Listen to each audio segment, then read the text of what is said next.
Los periodistas.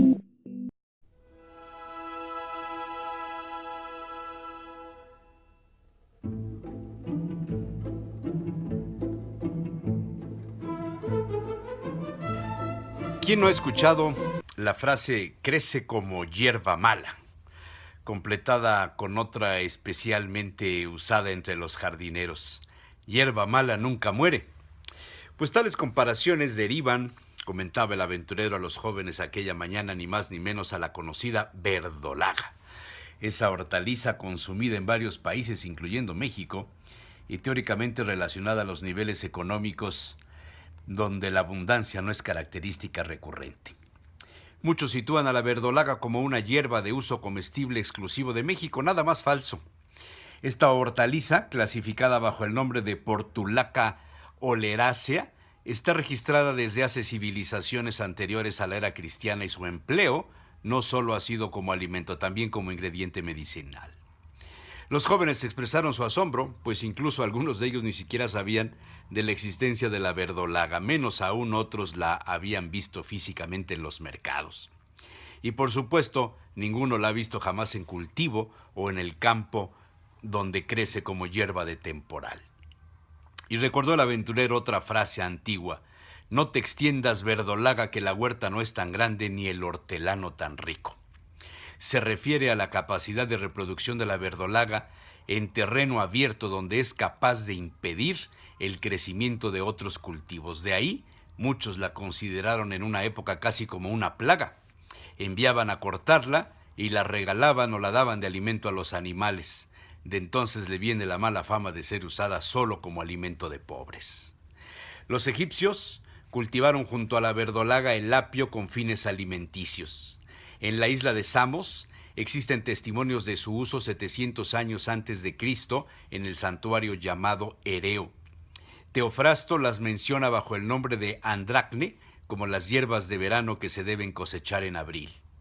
Algunas investigaciones en el continente americano dan muestra de la presencia de verdolagas en Ontario, lo llamado Ontario, antes de la llegada de los españoles. Entonces, dijo Salacaín, los mesoamericanos también conocieron la verdolaga y supieron de sus características.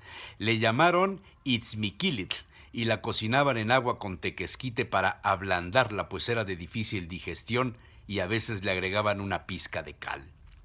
Según las crónicas de los conquistadores, la verdolaga mesoamericana crecía en abundancia en tiempos de lluvias, y de ahí la frase se da como verdolaga en tierra de indios. Existen además otros empleos, como la parte medicinal. Plinio el Viejo menciona el empleo de la raíz de la verdolaga colgada al cuello, excepto en los baños, entre los principales de Hispania, para librarse de todo daño. Hipócrates describe los cultivos con fines de alimentación de la civilización griega y da un especial papel a la verdolaga y el armuelle en su obra Régimen. Posteriormente, en los conventos se enunciaba como medicamento.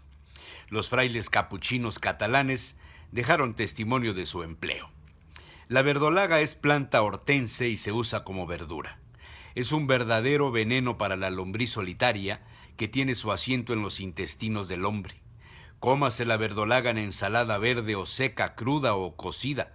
Su efecto siempre es el mismo, y cuando no es posible tenerla, como puede suceder, principalmente en invierno, su semilla cocida suple a la planta, pero con tal que se haga un uso más largo de ella. Basta comerla una sola vez para que parezca la lombriz solitaria de la que el enfermo se desembarazará después por las vías ordinarias. Además, se recomendaba su empleo como emplasto sobre el cuerpo con ajenjo, verdolaga y ruda para inflamaciones y dolores de la vejiga y las vías urinarias. La abuela de Salacaín contaba el empleo de la verdolaga en épocas de calor en algún seminario.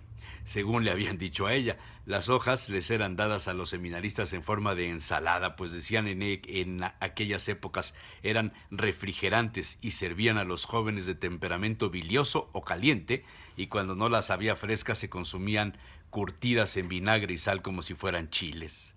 Todo ello, le habían dicho a la abuela, le quitaba el temperamento caliente a los jóvenes seminaristas. Y luego el aventurero les contó algunas recetas: las verdolagas con carne de cerdo y longaniza, otras con queso fresco, una más con chile, ajo o jitomate, pero unas en especial le recordaron la infancia a Salacaín. Las tías les decían verdolagas blancas. En una cazuela con manteca se metía jitomate picado con ajos, unos cuartos de cebollas, todo se freía. Las hojas de las verdolagas separadas de sus troncos se habían cocido ya y se pasaban por agua fría.